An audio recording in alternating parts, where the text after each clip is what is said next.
এই ক্ষতিটা কোনো ব্যক্তির ক্ষতি না, এই ক্ষতিটা কোনো প্রতিষ্ঠানের ক্ষতি না, এই ক্ষতিটা বগুড়াবাসীর ক্ষতি। আমরা এগুলো মানি না। আগে নিজে আইন মানতে হবে, এবার আইনকে শ্রদ্ধা করতে হবে, এটাকে শিখতে হবে। আজ জেলা আইন শৃঙ্খলা কমিটির এক সভা বগুড়া জেলা প্রশাসকের সম্মেলন কক্ষ করতোয়ায় অনুষ্ঠিত হয়েছে। আমাদের অনেকগুলো ক্ষতি হয়ে গিয়েছে। আমার উপজেলা পরিষদ সদর মারাত্মকভাবে ক্ষতিগ্রস্ত হয়েছে এবং আমাদের ভূমি অফিস সদর মারাত্মকভাবে ক্ষতিগ্রস্ত হয়েছে। এই ক্ষতিটা কোনো ব্যক্তির ক্ষতি না, এই ক্ষতিটা কোনো প্রতিষ্ঠানের ক্ষতি না, এই ক্ষতিটা বগুড়াবাসীর ক্ষতি। এবং এই যে ভূমি অফিসের সকল নথি, সকল রেকর্ড, সকল কিছু পুড়ে ছাই হয়ে গিয়েছে।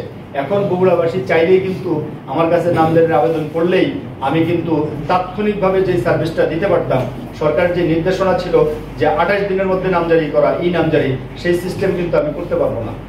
তাদেরকে আপনারা সহযোগিতা করবেন এবং কোনো ধরনের গুজব রটিয়ে যাতে কোনো অশুভ শক্তি আবার পুনরায় অস্থিতিশীল সৃষ্টি না করতে পারে, সেই ব্যাপারে আমি সকলের সহযোগিতা চাচ্ছি এবং প্রত্যেকের জানমাল আপনারা নিরাপদে রাখবেন।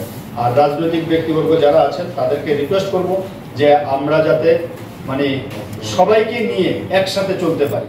জেলা প্রশাসক মোহাম্মদ সাইফুল ইসলামের সভাপতিত্বে সবাই বক্তব্য রাখেন সেনাবাহিনীর lieutenant colonel Jewel Parvez, police super Zakir Hasan, জেলা বিএনপির সভাপতি ও পৌর মেয়র রেজাউল করিম বাদশাহ, বগুড়া শহর জামায়াতের আমির অধ্যক্ষ আবিদুর রহমান সোহেল, জেলা বিএনপির সাধারণ সম্পাদক আলী আজগর তালুকদার হেনা।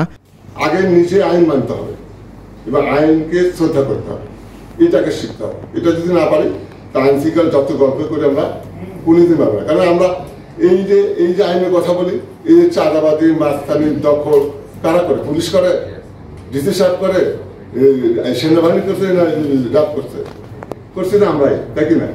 আমরা সাধারণভাবে রাজনীতি করি, কেন করি, এটাই করতে করতে।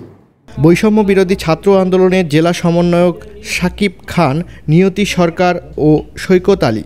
আজকে যারা ট্রাফিকে কাজ করছে, এত সংখ্যক ট্রাফিক কাজ করার, শিক্ষার্থী কাজ করার কোনো প্রয়োজন নাই। আমাদের যারা আধা সামরিক বাহিনী, বিএনসিসি, স্কাউট, রোভার স্কাউট সহ যারা সামাজিক সংগঠন আছে, তারা কাজ করলে এই ট্রাফিক সমস্যাটা শহরে নিয়ন্ত্রণ করা সম্ভব। এতগুলো শিক্ষার্থী নেমে এই বিশৃঙ্খলা পরিস্থিতি সৃষ্টি করার প্রয়োজন নাই। যত দ্রুত সম্ভব আমাদের থানাগুলো প্রথমে সচল করা প্রয়োজন। ফেসবুকে ভাইরাল হয়েছে সেনাবাহিনী কর্তৃক একটা দাম নির্ধারিত একটা রুটিন এসেছে, এটাও কিন্তু একটা গুজব, এটাতে আমরা কান দিব না এবং খুব দ্রুতই এই ধরনের একটা বিষয় সামনে আসবে, দাম নিয়ন্ত্রণ, বাজার মনিটরিং এর, সেটাও আমরা আশা করছি। সভার শুরুতে বৈষম্য বিরোধী ছাত্র আন্দোলনে নিহতদের স্মরণে দাঁড়িয়ে 1 মিনিট নীরবতা পালন করা হয়। সভায় বক্তারা পুলিশের আগের দলদাস ভূমিকা থেকে বের হয়ে জনগণের সেবায় ফিরে আসার আহ্বান জানান।